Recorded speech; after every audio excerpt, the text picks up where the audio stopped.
চিল্কায় সকাল, কবি বুদ্ধদেব বসু।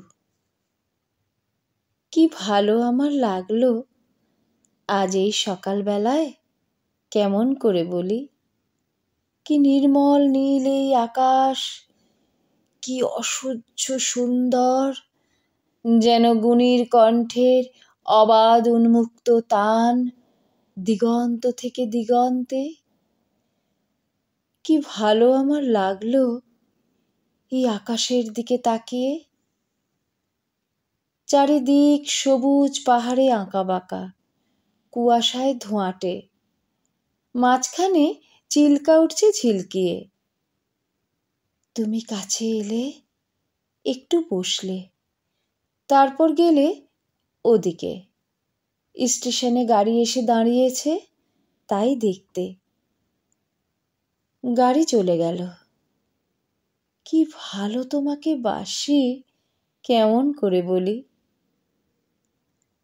আকাশে সূর্যের বন্যা, তাকানো যায় না। গরুগুলো এক মনে ঘাস ছিঁড়ছে। কি শান্ত। তুমি কি কখনো ভেবেছিলে এই হ্রদের ধারে এসে আমরা পাবো যা এতদিন পাইনি? রূপলি জল শুয়ে শুয়ে স্বপ্ন দেখছে। সমস্ত আকাশ নীলের স্রোতে ঝরে পড়ছে তার বুকের উপর সূর্যের চুম্বনে। এখানে জ্বলে উঠবে অপরূপ ইন্দ্রধনু, তোমার আর আমার রক্তের সমুদ্রকে ঘিরে। কখনো কি ভেবেছিলে? কাল চিল্কায় নৌকায় যেতে যেতে আমরা দেখেছিলাম দুটো প্রজাপতি কত দূর থেকে উড়ে আসছে জলের উপর দিয়ে। কি দুঃসাহস! তুমি হেসেছিলে আর আমার কি ভালো লেগেছিল। তোমার সেই উজ্জ্বল অপরূপ সুখ।